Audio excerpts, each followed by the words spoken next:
ಸ್ನೇಹಿತರೆ, ಬನ್ನಿ ನಿಮ್ಮ ಹತ್ರ ಒಂದು ವಿಷಯ ಶೇರ್ ಮಾಡಬೇಕು ಅಂತ ಇದ್ದೀನಿ. ಏನಪ್ಪ ಅದು ವಿಷಯ ಅಂತಂದರೆ, ನೋಡಿ ಇಲ್ಲಿ ಕಾಣ್ತಿದೆಯಲ್ಲ ಕಾರುಗಳು, ಈ ಕಾರುಗಳಿಂದಲೇ ನಮ್ಮ ಸ್ನೇಹಿತರು ಒಂದು ಪ್ರಾಜೆಕ್ಟನ್ನು ಮಾಡಿದ್ದಾರೆ. ಒಂದು ಪ್ರಾಜೆಕ್ಟ್ ಅಂತ ಮಾಡಿ ಯೂಟ್ಯೂಬ್ನಲ್ಲಿ ಅಪ್ಲೋಡ್ ಮಾಡಿದ್ದಾರೆ. ಯೂಟ್ಯೂಬ್ನಲ್ಲಿ ಅಪ್ಲೋಡ್ ಮಾಡಿ ಅದರಿಂದ ಒಂದು ಪ್ರಾಜೆಕ್ಟ್ಗಳನ್ನು ಮಾಡಿ ಯೂಟ್ಯೂಬ್ನಲ್ಲಿ ಅಪ್ಲೋಡ್ ಮಾಡಿ ಇದರಿಂದ ಒಂದು ಮಿನಿಮಮ್ 60ರಿಂದ 70 ಲಕ್ಷ ಸಂಪಾದನೆ ಮಾಡಿದ್ದಾರೆ. ಆಯಿತಾ, ಈ ಥರನೂ ಪ್ರಾಜೆಕ್ಟ್ ಮಾಡಿ ಯೂಟ್ಯೂಬ್ನಲ್ಲಿ ಅಪ್ಲೋಡ್ ಮಾಡಿ ಹಣವನ್ನು ಗಳಿಸ್ಬೋದು ಅಂತೇಳಿ ಅವರು ತೋರಿಸ್ಕೊಟ್ಟಿದ್ದಾರೆ. ಮತ್ತು ನೋಡಿ ಕಾಣ್ತಿದೆಯಲ್ಲ ಬ್ಲೂ ಕಲರು ಈ ಕಾರಿಂದನೂ ಈ ಕಾರು ಒಂದೇ ಇಟ್ಕೊಂಡು ಒಂದು ಪ್ರಾಜೆಕ್ಟ್ ಮಾಡಿ ಒಂದು ಹೆಲಿಕಾಪ್ಟರ್ ಪ್ರಾಜೆಕ್ಟ್ ಥರ ಮಾಡಿ ಇದರಿಂದನೇ ಮಿನಿಮಮ್ ಒಂದು 18ರಿಂದ 19 ಲಕ್ಷ ಸಂಪಾದನೆ ಮಾಡಿದ್ದಾರೆ. ಯೂಟ್ಯೂಬ್ನಲ್ಲಿ ಅಪ್ಲೋಡ್ ಮಾಡಿ ಈ ಕಾರಿನಿಂದ ಬಂದ ದುಡ್ಡಲ್ಲಿ ಇವತ್ತು ರಿಯಲ್ BMW ಕಾರನ್ನು ಪರ್ಚೇಸ್ ಮಾಡಿದ್ದಾರೆ. ಆಯಿತಾ ಸ್ನೇಹಿತರೆ, ನಿಮಗೆ ಆ ಕಾರನ್ನ ನಾನು ತೋರಿಸ್ತೀನಿ ಕೆಳಗಡೆ. ಆಯಿತಾ, ನೋಡ್ಕೊಳ್ಳಿ. ಈ ಥರನೂ ಒಂದು ಪ್ರಾಜೆಕ್ಟ್ಗಳನ್ನು ಮಾಡಿ ಯೂಟ್ಯೂಬ್ನಲ್ಲಿ ಅಪ್ಲೋಡ್ ಮಾಡಿ ಹಣವನ್ನು ಗಳಿಸ್ಬೋದು ಅಂಥೇಳಿ ನಮ್ಮ ದತ್ತಾತ್ರೇಯ ಬೆನ್ನೂರು ಸರ್ ಅವರು ತೋರಿಸ್ಕೊಟ್ಟಿದ್ದಾರೆ. ಬನ್ನಿ ಕೆಳಗಡೆ ಕರ್ಕೊಂಡು ಹೋಗ್ತೀನಿ ಸ್ನೇಹಿತರೆ. ರಿಯಲ್ BMW ಕಾರನ್ನು ಕೆಳಗಡೆ ತೋರಿಸ್ಕೊಡ್ತೀನಿ.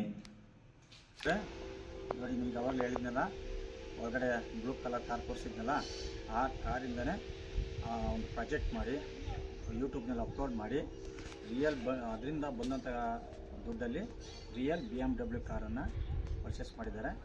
ನಮ್ಮ ದತ್ತಾತ್ರೇಯ ಬೆನ್ನೂರು ಸಾರು ನೋಡ್ಬೋದು. ಇದೇ ಇಲ್ಲಿ ಕಾಣ್ತಿದೆಯಲ್ಲ, ಇದೇ ರಿಯಲ್ ಕಾರು, BMW ಕಾರು ನೋಡ್ಬೋದು ನೀವೆಲ್ಲರೂ.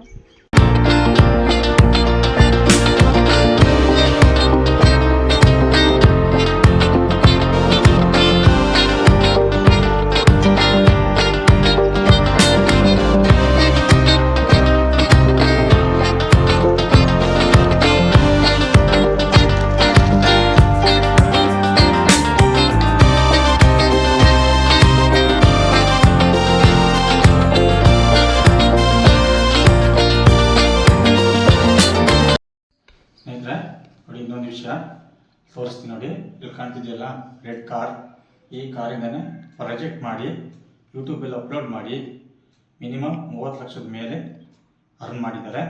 ನೋಡ್ಬೋದು ನೀವು. ಈ ಕಾರು ಯೂಟ್ಯೂಬಲ್ಲಿ ಅಪ್ಲೋಡ್ ಮಾಡಿ ಮಿನಿಮಮ್ 30 ಲಕ್ಷದ ಮೇಲೆ ಅರ್ನ್ ಮಾಡಿದ್ದಾರೆ. ನೋಡ್ಬೋದು ನೀವು. ಈ ಕಾರಿಂದನೇ ತೋರಿಸ್ತೀನಿ. ಈ ಕಾರು ನೋಡಿ, ಈ ಕಾರಿಂದನೇ ಪ್ರಾಜೆಕ್ಟ್ ಮಾಡಿರೋದು ನೋಡ್ಬೋದು ನೀವು.